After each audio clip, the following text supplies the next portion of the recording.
सूरजपुर नाम के एक छोटे से गांव में रोकी अपने पिताजी के साथ रहा करता था। रोकी एक बहुत ही मासूम लड़का था। उसकी सादगी और नासमझी ऐसी थी कि गांव वाले उसका मजाक उड़ाया करते थे और उसे एकदम बेवकूफ बना दिया करते थे। बेटा रोकी जाकर 1 किलो आटा लेकर आजा, सारा आटा खत्म हो चुका है रोटी बनाने के लिए, घर में कुछ नहीं बचा है। ठीक है पिताजी, मैं अभी जाता हूँ, दुकान पास में ही तो है। अरे रोकी रुक जरा, आटा लेते वक्त थोड़ा ध्यान रखना, अच्छी क्वालिटी का लेना, पिछले बार जो लिया था वह ठीक नहीं था। रोकी आटा लेने चला जाता है। श्याम अपने दोस्त हरीश के साथ खड़ा होता है। तभी रोकी को आते हुए देख लेता है। अरे वह देखो, रोकी आ रहा है, अभी उसको बेवकूफ बनाते हैं। अरे रोकी कहाँ जा रहा है? श्याम भाई, पिताजी ने कहा है कि 1 किलो आटा लेकर आना, तो मैं बस वही लेने जा रहा हूँ। अरे रोकी रुक जरा, तेरे पिताजी ने आटा नहीं गेहूं मंगाए हैं, तूने शायद गलत समझा। अरे भाई, पिताजी ने तो साफ साफ आटा कहा था, मैंने खुद सुना था उनकी बात। अरे नहीं रोकी, तेरे पिताजी ने गेहूं मंगाए हैं और तू गेहूं ही लेकर जा, वरना तो खामा खा तुझे फिर से बेवकूफ समझेंगे। रोकी दुकानदार से गेहूं लेकर अपने घर चला जाता है। फिर जैसे ही उसके पिताजी देखते हैं कि वह आटे की जगह गेहूं लेकर आ गया, वह उससे पूछते हैं, अरे रोकी, मैंने तो तुझे पहले ही कहा था कि आटा लेकर आना है, तो तू गेहूं क्यों लेकर आ गया? अरे पिताजी, मुझे लगा कि आपने गेहूं मांगे हैं, तो मैं गेहूं लेकर आ गया। रोकी के पिताजी रोकी को देखकर बहुत ही दुखी होते थे, क्योंकि वह बिल्कुल भी समझदार नहीं था। कुछ समय बाद पूरे गांव में भयानक सूखा पड़ जाता है। बारिश का नामो निशान तक नहीं रहता। आसमान से एक बूंद पानी भी नहीं गिरता। सारे तालाब, कुएं और नदियां सूख जाते हैं, पेड़ पौधे मुरझा जाते हैं और खेत बंजर हो जाते हैं। गांव के सभी लोग पानी के लिए तरसने लगते हैं। प्यास से उनकी हालत खराब होने लगती है। बच्चे, बूढ़े, जवान सब पानी की एक एक बूंद को तरसते हैं। ऐसे में गांव का एक सेठ, जिसकी जमीन पर किसी चमत्कार से थोड़ा पानी बचा रहता है, वह उस पानी को ऊंचे दामों पर बेचना शुरू कर देता है। सेठ जी, पानी भी कोई बेचने की चीज होती है क्या? यह तो ऊपर वाले की देन है, प्रकृति का वरदान है, जिसे सबके लिए खुला होना चाहिए। आप इसे क्यों बेच रहे हैं? यह पानी आपकी मेहनत से नहीं भरा, यह तो बारिश का पानी है। अरे सुरेश, ये मेरी जमीन पर है तो मेरा हक हुआ ना, और मैं अपनी चीज का जो मन करे वो कर सकता हूँ। अगर पानी चाहिए तो दाम चुका, वरना आगे बढ़, बहुत लोग लाइन में खड़े हैं खरीदने के लिए। सेठ जी, यह सब सूखा पड़ने की वजह से हो रहा है।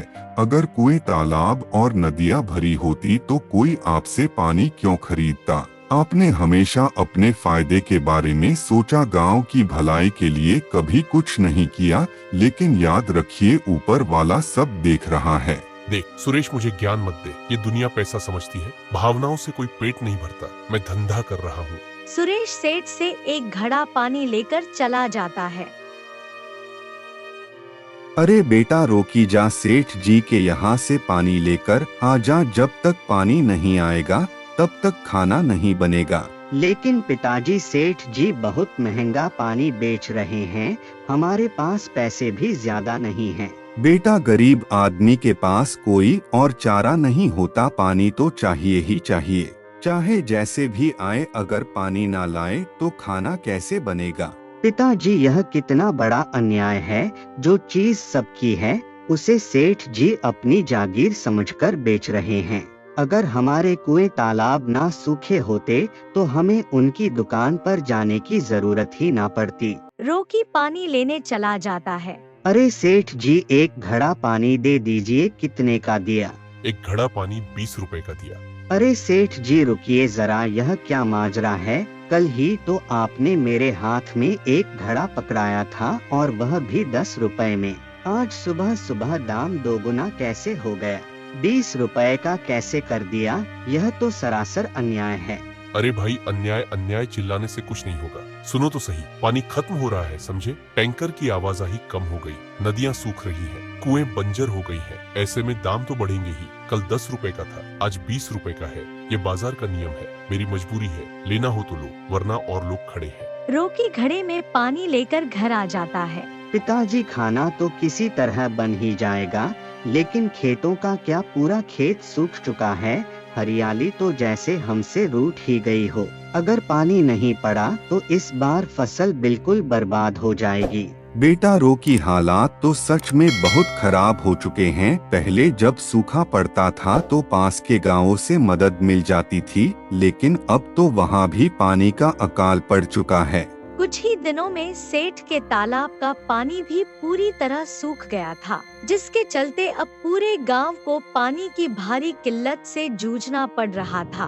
दिन पर दिन हालात बदतर होता जा रहा था कि सामने रोजमर्रा की जरूरतों के लिए पानी जुटाने की बड़ी चुनौती खड़ी हो गई थी।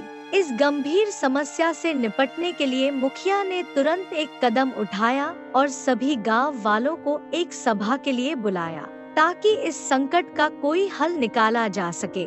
हम सभी को पता है कि सेठ के तालाब का पानी भी अब खत्म हो चुका है। दिन पर दिन हालात बदतर होते जा रहे हैं।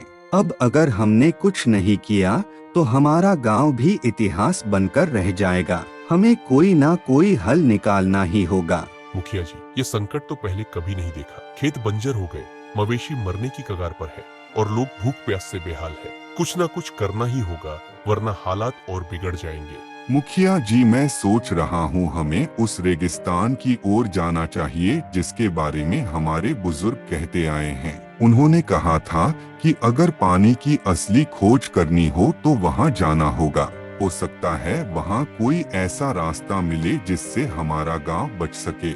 नहीं, वहाँ जाना सही नहीं होगा। क्या तुम्हें याद नहीं, हमारे पड़ोसी गांव के कुछ लोग भी वहाँ गए थे, पानी की आस में निकले थे, लेकिन आज तक वापस नहीं लौटे। वहाँ जाने का मतलब मौत को बुलावा देना है। पर मुखिया जी, हमें कुछ तो करना ही होगा। हाथ पर हाथ धरे बैठे रहने से नहीं मिलेगा। अगर हम डर कर यहाँ बैठे रहेंगे तो एक दिन पूरा गांव ही खत्म हो जाएगा। कम से कम हमें कोशिश तो करनी चाहिए।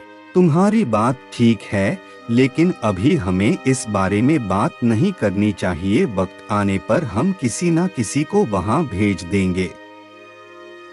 रोकी के पिताजी की तबीयत पानी ना मिलने की वजह से बहुत ज्यादा खराब हो जाती है। उनकी हालत दिन पर दिन बिगड़ती जा रही है, क्योंकि पानी की कमी के कारण उन्हें कमजोरी और थकान महसूस हो रही है। बेटा रोकी, अब तो लगता है कि इसी प्यास के साथ हमें जाना होगा। यह पानी की कमी अब हमारी किस्मत बन चुकी है। नहीं पिताजी, आप ऐसा मत कहिए। मैं आपको मरने नहीं दूंगा। मैं कुछ ना कुछ इंतजाम जरूर करूंगा। जब तक मेरे अंदर सांस है मैं हार नहीं मानूंगा। बेटा, सारा गांव पानी की समस्या से जूझ रहा है। मुखिया जी भी क्या करेंगे जब खुद उनके पास कोई हल नहीं है? तो हमें क्या रास्ता दिखाएंगे? नहीं पिताजी, मैं हार नहीं मान सकता। मैं अभी मुखिया जी के पास जाऊंगा, पंचायत से बात करूंगा, सरकार तक अपनी आवाज पहुंचाऊंगा। अगर जरूरत पड़ी तो कुआं खुदवाऊंगा, पहाड़ों से पानी लाने की कोशिश करूंगा, लेकिन आपको ऐसे तड़प तड़प कर मरते हुए नहीं देख सकता। रोकी मुखिया जी के पास जाता है। मुखिया जी, आपको तो पता ही है कि गांव की हालत कितनी खराब हो चुकी है। हर तरफ सूखा पड़ा हुआ है, जमीन बंजर हो गए हैं, कुएं सूख चुके हैं और अब मेरे पिताजी इस हालत में हैं कि अगर उन्हें पानी नहीं मिला तो वे बच नहीं पाएंगे। रोकी, तू बहुत मासूम है। मैं समझ सकता हूँ कि अपने पिताजी को बचाने के लिए तू कुछ भी करने को तैयार है, लेकिन सोच, जब पूरे गांव में ही पानी नहीं है तो तुझे अपने पिताजी के लिए पानी कहाँ से मिलेगा? लेकिन मुखिया जी, इसका कोई ना कोई रास्ता तो होगा। हम ऐसे ही हाथ पर हाथ रखकर नहीं बैठ सकते। अगर पानी नहीं है तो हमें उसे खोजना होगा। मैं अपने पिताजी को मरते हुए नहीं देख सकता। बेटा, एक रास्ता है, पर वह रास्ता बहुत खतरनाक है। मैंने अपने बड़े बुजुर्गों से सुना है कि पास के रेगिस्तान में एक तालाब है। लेकिन वह कोई आम तालाब नहीं है, वहाँ एक जादूगरनी रहती है, वही गांव में पानी पहुँचाती थी, लेकिन वर्षों से कोई वहाँ जाने की हिम्मत नहीं कर पाया। अगर वह तालाब सच में मौजूद है तो मैं वहाँ जाऊंगा, मैं पानी लेकर लौटूंगा, चाहे कुछ भी हो जाए। बेटा, वहाँ जाना आसान नहीं है, जो भी वहाँ गया वह फिर कभी वापस नहीं आया। रेगिस्तान की रेत ली जाती है लोगों को, और वह जादूगरनी, उसकी शक्तियों का कोई अंदाजा नहीं है। रोकी, मैं तुझे वहाँ अकेला नहीं जाने दूंगा। यह रास्ता खतरनाक है, लेकिन अगर तूने फैसला कर ही लिया है तो मैं अपनी बेटी को भी तेरे साथ भेजूंगा। तभी मुखिया जी की बेटी मीरा वहाँ आती है। पिताजी, मैं तैयार हूँ। अगर गांव और रोकी के पिताजी को बचाने के लिए मुझे इस रास्ते पर जाना पड़े तो मैं जाऊंगी। लेकिन मैं अकेले ही जा सकता हूँ, मैं तुम्हें इस खतरे में नहीं डाल सकता। नहीं बेटा, यह कोई साधारण यात्रा नहीं है, यह एक परीक्षा है और इसमें साथ देने वाला जरूरी है। मेरी बेटी निडर है और वह तेरा साथ देगी। मुखिया की बेटी मीरा और रोकी दोनों रेगिस्तान की ओर निकल पड़ते हैं। अपने लक्ष्य की ओर बढ़ते हुए वे लंबे समय तक चलते रहते हैं, लेकिन अचानक एक भीषण तूफान आ जाता है। तेज हवाओं और उड़ती रेत के कारण उनकी राह मुश्किल हो जाती है और वे आगे बढ़ने में असमर्थ हो जाते हैं। तूफान इतना प्रचंड होता है कि उनके लिए एक कदम भी उठाना नामुमकिन सा लगता है। लगातार चलते चलते वे पूरी तरह थक जाते हैं, उनकी सांसें उखड़ने लगती हैं। रोकी, अब मुझसे और नहीं चला जाएगा, मैं बहुत थक चुकी हूँ। मुझे नहीं लगता कि अब और आगे बढ़ना सही होगा। अगर हम आगे बढ़े तो मर जाएंगे।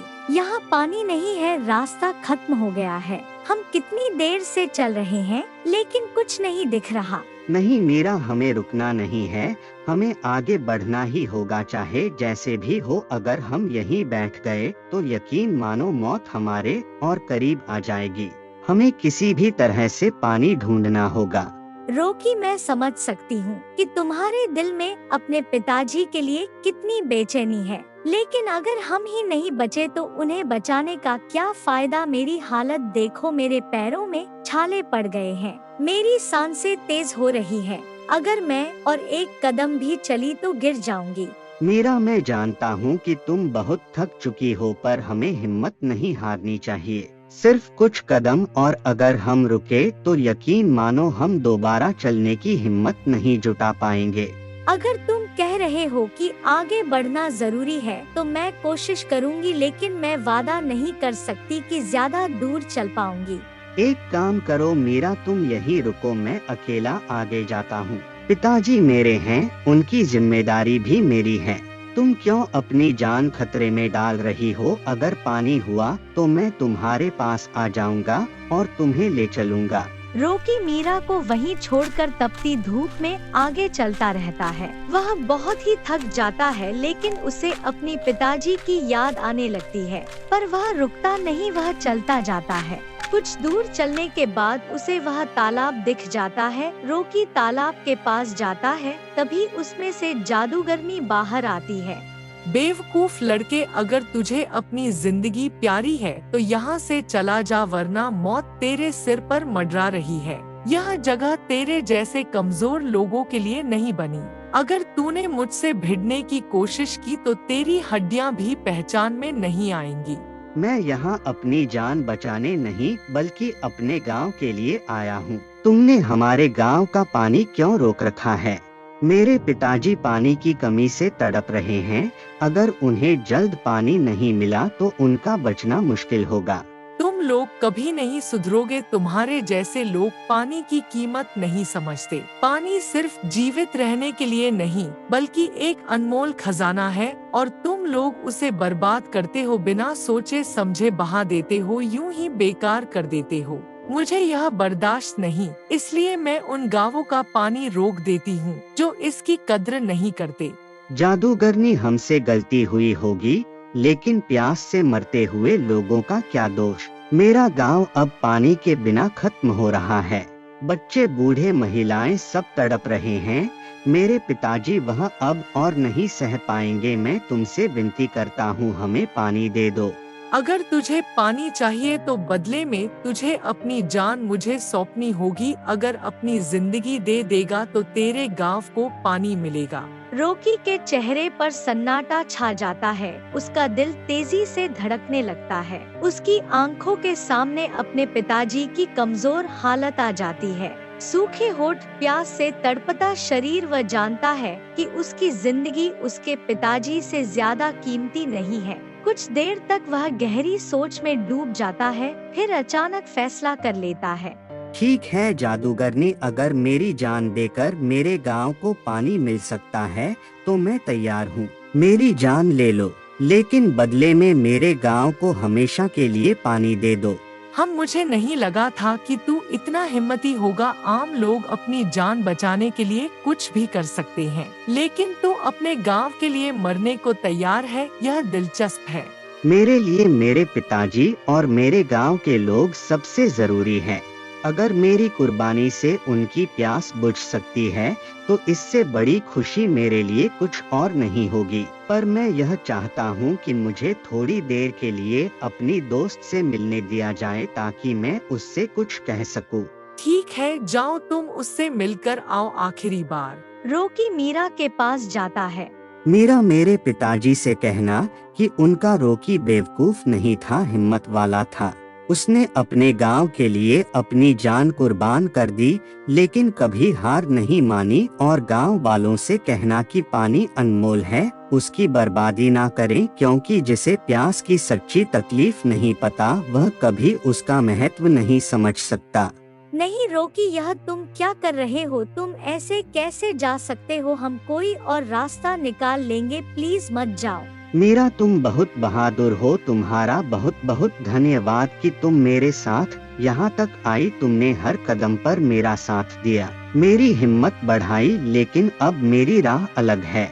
रॉकी, अगर तुम नहीं रहे तो मैं कैसे रहूंगी? और तुम्हारे पिताजी, क्या तुमने सोचा कि उनका क्या होगा जब उन्हें पता चलेगा कि उनका बेटा उनके लिए अपनी जान दे चुका है? मैं जानता हूँ मीरा, यह आसान नहीं होगा, पर यह जरूरी है। अगर मैं अपनी जान देकर पूरे गांव को पानी दे सकता हूँ तो यह सौदा बुरा नहीं है।